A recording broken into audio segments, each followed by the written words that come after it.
ဒါလူငယ်စစ်တေနာပရိရှိအာနီပဲသူမင်းကိုစဉ်းစားနေတော့ပဲမိခင်ကနောက်ဆုံးတော့အငိုရက်သွားခဲ့တယ်သူမကျမလက်ကိုကင်လိုက်ပြီးရှူရှင်းတာကကြီးမားတဲ့ဂုံတရေပဲနင်းထက်ပြီးမိုက်ကန်ကန်မလုပ်ပါနဲ့တော့လို့ဆိုနေတာကကြီးမားတဲ့ဂုံတရေလားဒါမှမဟုတ်ကြီးမားတဲ့ပြက်လုံးတစ်ခုလားကျမခေါင်းကုန်းလေးရဲ့မရှိတော့ပါဘူးလို့ပြောလိုက်ပါတယ်မိဖုရားခေါင်းကြီးရဲ့တဲနန်းတွင်းမှာအစိမ့်မြင့်တစ်တော်တီးရနှရှိတဲ့အမွှေးတိုင်တွေလောင်ကျွမ်းနေတဲ့မြင့်မြတ်တဲ့အမျိုးသမီးတွေကအုပ်စုအငယ်လေးတွေနဲ့ထိုင်တာတိုးပြောနေကြတာပေါ့အဲ့ဒါဒုတိယသမီးပဲသူမကလူငယ်စစ်တေနာပရိရှိအာနီနဲ့စစ်ဆက်ပွဲကိုသူ့မျက်နှာချင်းဆိုင်မှာဖျက်ပစ်ခဲ့တာတဲ့သူမတကယ်ပဲကိုနေရာကိုမသိတာပဲဒီလိုစကားမျိုးကိုအတိတ်ဘဝတုန်းကအချိန်ကြားခဲ့ပူပါတယ်အဲ့တုန်းကစစ်တေနာပရိအိမ်တော်ကိုလက်ထပ်ဝင်ရောက်ခဲ့စဉ်ကဂုံတက်ချင်လို့သူတို့ပြောင်းလောင်ခဲ့ကြပြီးယခုစစ်ဆက်ပွဲကိုဖျက်သိမ်းလိုက်တဲ့အခါမှာတော့ကိုနေရာကိုမသိလို့ဖြစ်သွားပြန်တာပါသူတို့စကားပြောနေကြတုန်းရှိအာနီရောက်လာခဲ့တယ်တဲကအမျိုးသမီးတွေမျက်နှာနီးရဲတော့အားကြတာပေါ့ယနေ့မှာသူကအမဲလိုက်ဝတ်စုံမဲကိုဝတ်ဆင်ထားတယ်ပခုံးကျဲပြီးခါးသေးကသူခန္ဓာကိုယ်ကထောင်မက်နေတယ်သူမိဖုရားခေါင်းကြီးကိုဂါရောပြုပြီးနောက်သူ့အကြည့်ကကျမစီဖြင်းချင်းစွာကြားရောက်လာခဲ့ပါတယ်မလေးရှုလဲဒီကိုရောက်နေတာပဲကျမဘာမှပြန်မပြောဘူးသူလည်းဂယုမဆိုင်ခဲ့ပါဘူးမိဖုရားခေါင်းကြီးကပြုံးလိုက်ပြီးမင်းပါလို့အမဲလိုက်ကွင်းထဲမှာမရှိပဲငါ့ကိုလာပြီးဂါရောပြုနေတာလဲမလောပါဘူးဖုရားရှီအာနီကပြုံးလျက်ဒီမှာလက်ဖက်ရည်ချမ်းရှိတယ်မလားကြတော့မသွားခင်တစ်ခွက်လောက်တောက်ပါရစေဦးလို့ဆိုပါတယ်သူစကားပြောနေစဉ်မှာပဲကျမကိုထပ်မံငုံကြည့်လိုက်ပြီးရှုသခင်မလေးမင်းချစ်ရတဲ့သူက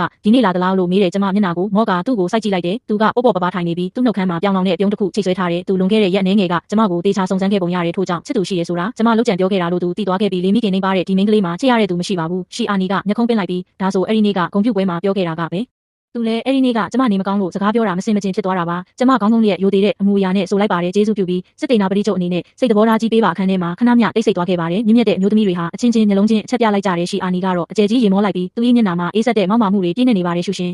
ဒီကိစ္စကမင်းကြိုက်တယ်ဖြစ်စေမကြိုက်တယ်ဖြစ်စေမင်းသဘောနဲ့မဆိုင်ဘူးမင်းငါရဲ့ပန်းကိုကောက်ယူခဲ့ပြီးပြီမို့မင်းကငါဇနီးပဲတောင်ပေါ်ကိုတက်တဲ့အခါမိဖုရားခေါင်းကြီးကကျမလက်ကိုကင်ပြီးသူမနဲ့အတူထိုင်ဖို့အတင်းကျပ်တောင်းဆိုခဲ့တယ်။အာနီကစကားပြောတာမဖော်ရွေပေမဲ့သူ့နှလုံးသားထဲမှာတော့သမီးကိုတကယ်ဂရုစိုက်ရှာပါတယ်။သူမကစိုးရိမ်တကြီးပြုံးလိုက်ပြီးသူသမီးကိုဘလောက်အထိအတင်းကျပ်လက်ထပ်ချင်နေလဲကြည့်ဦးလို့ဆိုရဲကျမကြောက်ရွံ့တုန်လှုပ်စွာနဲ့ခေါင်းငုံထားလိုက်တယ်။မိဖုရားခေါင်းကြီးကကျမကိုခဏမျှအကဲခတ်နေပြီးရှီအာနီကကျမကိုဘာကြောင့်သဘောကျရတယ်လဲဆိုတာကိုနားမလဲ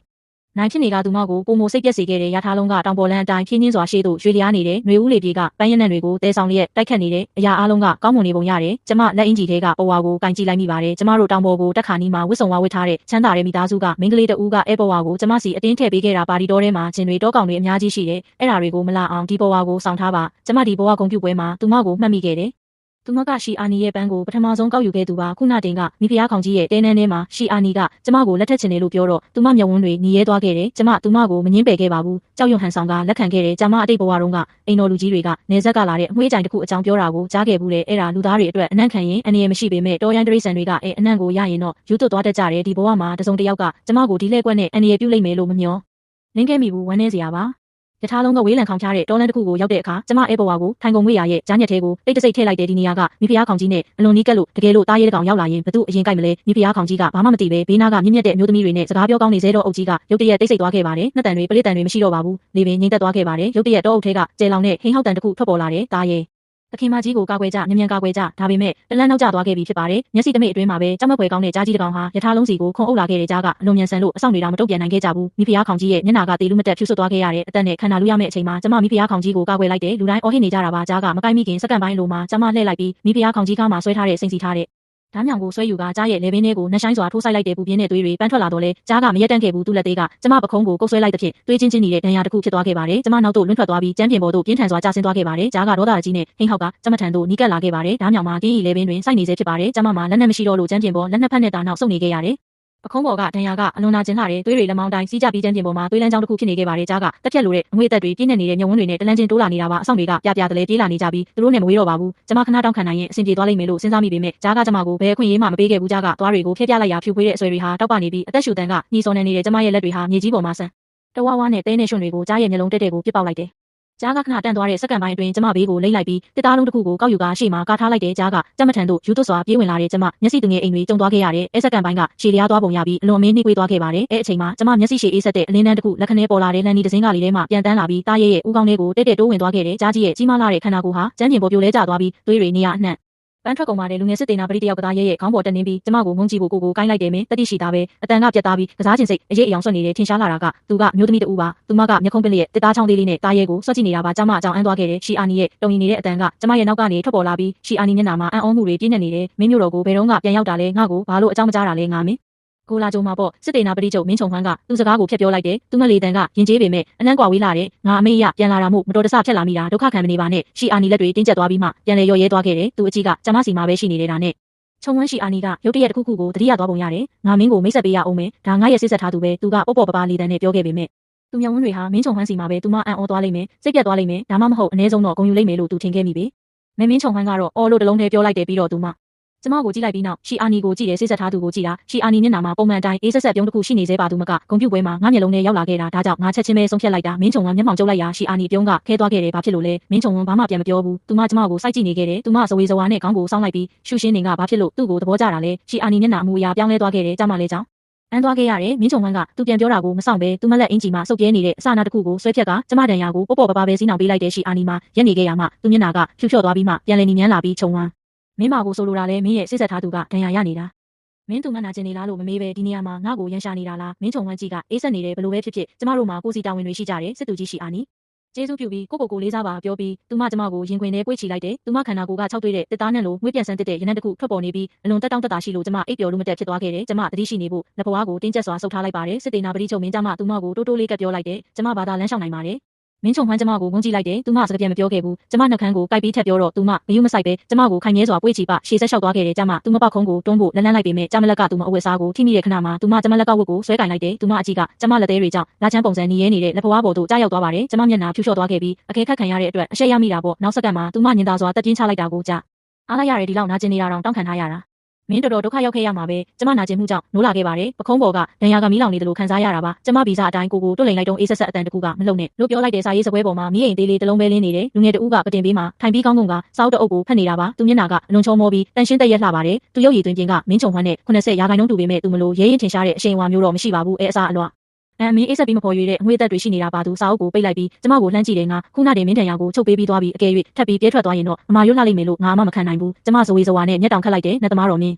ကျမတို့အကြောင်းကြားဘူးတယ်မင်းချုံင်းကတော်ဝင်စေးတက္ကသိုလ်ရဲ့အငယ်ဆုံးထိပ်တန်းသမားတော်ပါကောလာဟာလာတွေအရသူ၏စေးပညာဟာအလွန်ထူးချွန်လာတဲ့ဖြစ်ညီမျှခက်ခဲတဲ့ယောဂဖြစ်စေလူကိုပြန်လဲအသက်သွင်းနိုင်တယ်လို့ဆိုကြပါတယ်သို့တော်သူဟာအေးဆက်ပြီးကယူနာကင်းမဲ့သူပါသူကအေဂရစ်မင်းမြတ်ကိုတောင်ကြောက်ရုပ်လိုမျက်နှာသေးနဲ့ဆက်ဆံတက်ပြီးပြုံးပြဖို့တဲ့ညင်းပယ်တက်သူပါမင်းချုံင်းကပေါ့ပေါ့ပပနှာခေါင်းရှုံလိုက်ပြီးစပွဲစီလမ်းလျှောက်သွားကစေးညွန့်တစ်ခုကိုစတင်ရေးသားတော့တယ်ငါအမကမင်းကိုလာကြည့်ပေးဖို့ပြောလို့သူမပြောတာတော့မင်းကတက်တိရှိလုံးလို့ကိုမိုင်မဲမှုနဲ့ကိုသေးမသွားအောင်စောင့်ကြည့်ပေးပါတဲ့မင်းချုံင်းကျမကိုမော့ကြည့်ပါတယ်မင်းမပြောစရာရှိရင်ပြောပါစစ်တေနာပတိချုပ်မင်းကောဘယ်မှာလဲမင်းချုံင်းကမင်းမေးလိုက်မယ်ဆိုတာငါသိတာပဲဟူတဲ့အမှုအရာမျိုးလုံးလိုက်ပြီးသူမလုပ်စရာလုပ်တွေရှိလို့မလာနိုင်ဘူးဒါပေမဲ့မင်းကိုတယောက်တည်းထားခဲ့ရမှာစိတ်မချလို့ငါ့ကိုဒီကိုလွှတ်လိုက်တာကြမှာသူ့ကိုညင်သာစွာကျေးဇူးတင်လိုက်တော့လေသူကငါအဆကမလာခြင်းဘူးသူကျမကိုလှမ်းကြည့်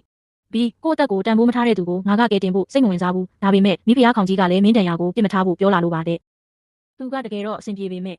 ချိုးသားတဲ့စကားတစ်လုံးမျှမပြောတတ်သူပါကျမကို့ဘာသာတိုးတိုးလေးရေရွတ်နေစင်မှာပဲမင်းချုံင်းကအစိမ်းရောင်ပလင်းသေးလေးတစ်လုံးကိုကျမခေါင်းဘေးမှာချပေးခဲ့ပါတယ်ငါတရက်တစ်ခါဆေးလာထည့်ပေးမယ်နာရင်နားတယ်လို့ပြောအောင်မခံနဲ့ကျမအရင်ကတွေးခဲ့တဲ့အတွေးကိုတိတ်တဆိတ်ရုပ်သိမ်းလိုက်ပါတယ်အနည်းဆုံးတော့သူချိုးသားတဲ့စကားတစ်ခွန်းပြောခဲ့သည်မဟုတ်ပါလားမင်းချုံင်းထွက်ခွာသွားပြီးကျမထိုအစိမ်းရောင်ပလင်းလေးကိုကင်ကစားရင်တိုးတိုးလေးမေးလိုက်ပါတယ်ကြည့်လို့ဝပြီလားဖျောင်းတိုင်လည်းမရောက်နိုင်နဲ့ထောင်းတနေရာမှလွင့်မျောနေတဲ့ဝိညာဉ်ပေါ်လာခဲ့ပါတယ်ရှူရှင်မင်းတကယ်ပဲရက်ဆက်တာပဲသူကအမှောင်ထဲကနေလမ်းလျှောက်ထွက်လာပြီးလာရောင်ကိုသူခန္ဓာကိုယ်မှာဖြတ်တန်းခွင့်ပေးလိုက်တယ်မင်းတေလူမတက်ဖြစ်ခဲ့တာမင်းဘာတွေကြံစီနေလဲဆိုတာငါမသိဘူးလို့ထင်နေလားကျမဘာမှမပြောပါဘူးသူအတန်ကပုံမူကျဲလောင်လာပြီးဒီလိုလှည့်ကွက်မျိုးကိုသုံးဖို့ဒီလောက်အထိလုပ်ရတာလားကို့အသက်နဲ့ရင်းပြီးနာကျင်မှုကိုခံစားရတာကငါနဲ့စိတ်ဆက်ပွဲဖြတ်ဖို့တတ်ပဲလားကျမတို့မျက်လုံးချင်းစုံသွားခဲ့ကြတယ်တမျက်ဝန်းထဲကခံစားချက်တွေအတိုင်းသားပေါ်လွင်နေတာပါဒေါသနဲ့နာကျင်မှုတွေရောပြွမ်းနေတာပါငါတို့ကအတိတ်ဘဝတုန်းကလင်မယားတွေလေမင်းမှာတကယ်ပဲနှလုံးသားမရှိဘူးလားကျမအံ့ဩတကြီးနဲ့အကျယ်ကြီးရေမောလိုက်ပါတယ်ကျမရဲ့နှလုံးသားကအစကတည်းကအမြဲတမ်းအခေါင်းပွားကြီးပါအဲ့ဒါမကောင်းတဲ့အရာမဟုတ်ပါဘူးဝါပင်ကခိုင်မာရတာကအထဲမှာအခေါင်းပွားဖြစ်နေလို့ပဲဒါကြောင့်လေတိုက်ရင်လည်းမကြိုးဘူးနှင်းကြရင်လည်းမကွေးဘူးသူကျမကိုကြောင်အန်းစွာစိုက်ကြည့်နေခဲ့ပါတယ်သူ၏မျက်ဝန်းတွေမှာမြူနှင်းလွှာတစ်ခုဖုံးလွှမ်းသွားတာပေါ့တစေတရေတွေကမျက်ရည်ကျတတ်လို့လားကျမသိချင်မိပါတယ်သို့တော်ပြန်တွေးကြည့်တော့သူကခန္ဓာကိုယ်ပင်မရှိတော့ပဲဘယ်ကနေမျက်ရည်ထွက်လာနိုင်ပါမလဲဓာတုဆွဲလန်းမှုကဖန်တီးလိုက်တဲ့လှည့်ကွက်ပဲရှင်ကဘလို့နှဆိုင်တဲ့အချစ်မျိုးကိုတရုပ်ဆောင်ပြချင်နေတာလဲရှင်ဒီပြဆက်ကိုကြည့်နေတာရက်တော်ကြာပြီပဲရှင်တရုပ်ဆောင်လို့နေပြီလို့မထင်ဘူးလားထိုညပြီးနောက်ကျမထိုတစေနဲ့ထပ်မံမဆုံတွေ့ခဲ့ရတော့ပါဘူးရက်တစ်ပတ်နှစ်ပတ်ခန့်ပြန်လဲနားလန်ထူလာပြီးနောက်ကျမလှုပ်ရှားနိုင်ပြီဖြစ်ပါတယ်မင်းချုံင်းကနေတိုင်းဆေးလာထည့်ပေးစေပါသူကအမြဲတမ်းအလင်းလိုနေတတ်ပြီးစကားငါးခွန်းထက်ပိုမပြောတတ်ဘူးတနေ့ကျမကစတင်ပြီးစက်ထမမြောက်စကလုံးကိုပြောလိုက်တယ်နဲ့သမားတော်မင်းကျမဆေးပညာသင်ချင်ပါတယ်သူဆေးတစ်တာကိုတင်းစီးနေရင်လက်ရက်သွားကကျမကိုမော့ကြည့်တယ်အဲစကားအဓိပ္ပာယ်ကိုကျမမကြမီသိလိုက်တယ်နောက်တနေ့မင်းချုံနေဆေးလာထည့်ပေးတဲ့အခါသူကစာအုပ်တွေပြည့်ညက်နေတဲ့တစ်တာကြီးတစ်လုံးကိုယူဆောင်လာခဲ့တယ်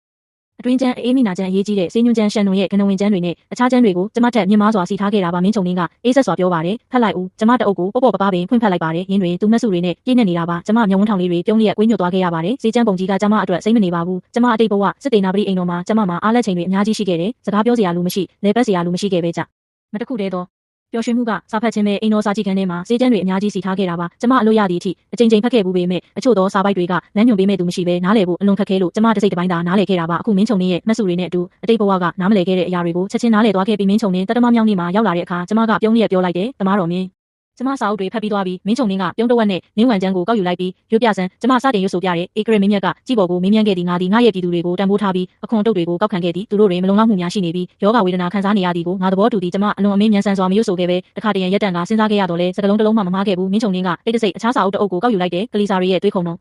နဲ့ယောဂကုသမှုကျမ်းပါကျမချက်ချင်းပြန်ပြေးလိုက်တာကတပည့်ကမင်းမြန်းခဲ့သည်ဆရာသားခင်သည်ယောဂမဖြစ်ပွားခင်ကုသတတ်သည်ဤအရာကိုဘလို့ဆုံးဖြတ်ပါသလဲယောဂမဖြစ်ပွားခင်ကုသတတ်သူသည်အသေးယောဂကတရရွက်တို့ကူးဆက်တတ်ကြောင်းသိသဖြင့်သူသည်ဥစွာတရရွက်ကိုခိုင်မာအောင်လုပ်ရမည်တရရွက်သည်ယာဒီလေးခုလုံးတွင်ခိုင်မာနေပါကနင်းသည်မကောင်းသောအရာများဤတက်ရောက်မှုကိုခံရမည်မဟုတ်ပေအလယ်နန်းဆောင်သည်မသေးငယ်ပါတာကိုနားမလည်ပဲတရရွက်ကိုမကုသနိုင်သူသည်အသေးယောဂကိုမကုသနိုင်သူဖြစ်သည်ကျမရွတ်ဆိုပြီးနောက်သူ့ကိုကြည့်လိုက်ပါတယ်မင်းချုံနှင်းမှာအလွန်ပင်ကျဉ်နဲ့သွားပုံရပါတယ်သူစေးတစ်တာထဲမှာယောဂမှတ်တမ်းတစ်ခုကိုထုတ်ယူကကျမ၏ရှေ့ကိုပြစ်ပေးခဲ့ပါတယ်ဒါကိုပြန်သုံးသပ်ပြီးစေးညွန့်ကဘယ်နေရာမှာမှားနေလဲဆိုတာငါ့ကိုပြောပြသူကလတ်ထိုင်တစ်လုံးကိုဆွဲယူကကျမ၏မျက်နှာချင်းဆိုင်တွင်ထိုင်လျက်စာအုပ်တစ်အုပ်ကိုလန်လောဖက်ရှုနေခဲ့တဲ့ညနေခင်းမှာကျမမှတ်တမ်းကိုပိတ်ပြီးပြန်ပေးလိုက်တယ်သူကျမမှတ်စုတွေကိုလှမ်းကြည့်ပြီးအနှဲငယ်ပြုံးလိုက်ပါတယ်မင်းထောက်ပြတဲ့အချက်ကတကယ်ပဲအငင်းပွားစရာဖြစ်နေတာ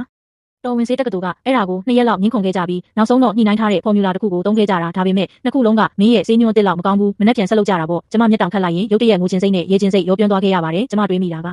ရှုရှင်းရဲ့အတိတ်ဘဝကအလားအမဖြစ်ခဲ့ပါဘူး။နင်းအမောင်ထဲမှာလမ်းလျှောက်ခဲ့ရရင်တော့ခြေလမ်းတိုင်းကတန်ဖိုးရှိခဲ့ပါတယ်တော်ဝင်စေးတက္ကသိုလ်ရဲ့နောက်ဖေးဥယျာဉ်ဟာကျမနေတိုင်းလာရောက်ရတဲ့နေရာဖြစ်လာခဲ့ပါတယ်။ကျမအလွန်မြန်ဆန်စွာတင်ယူနိုင်ခဲ့ပါတယ်။မင်းချုံနှင်းပင်ကျမအရေးချင်းကိုအလွန်အမင်းအထင်ကြီးသွားခဲ့တာပါ။နှစ်လအတွင်းမှာပဲကျမရေးတဲ့စေးညွှန်းတွေဟာစေးပညာမှတ်တမ်းတွေအဖြစ်အသုံးပြုနိုင်ပြီဖြစ်ပါတယ်။ထိုနေ့မှာကျမစေးဘက်ဝင်ပင်တွေကိုရွေးချယ်နေစဉ်ဥယျာဉ်တကားကိုအရှိန်နဲ့အကန်ဖွင့်လိုက်တန်ကြားလိုက်ရပါတယ်ဒုတိယသမီးလေးတော်တော်အေးဆေးနေတာပဲရှီအာနီကကျမကိုမောက်မာစွာငုံကြည့်ပါတယ်ငါမင်းကိုရှာနေတာလောဝက်ကြော်ပြီးမင်းကတော်ဝင်စေးတက္ကသိုလ်ထဲမှာပုံနေတာကိုကျမတင်ငိမ်စွာမတက်ရက်လိုက်ပါတယ်ကျမဒီမှာစေးပညာသင်ယူနေတာပါစေးပညာသင်ယူနေတာဟုတ်လားရှီအာနီကနှာခေါင်းရှုံပါတယ်မင်းကမကြခင်ဇနီးဖြစ်တော့မှစေးပညာသင်ယူဖို့ဘာလို့လဲကျမသူ့ကိုဇဝေဇဝါနဲ့ကြည့်လိုက်ပါတယ်ကျမစစ်ဆက်ပွဲကိုပယ်ဖြတ်ပြီးပြီလေရှီအာနီဤမျက်နှာပြတ်သွားခဲ့တယ်ဘသူကပြောလဲမိဖုရားခေါင်ကြီးပါဖုရားလောဝက်လောက်ကကျမ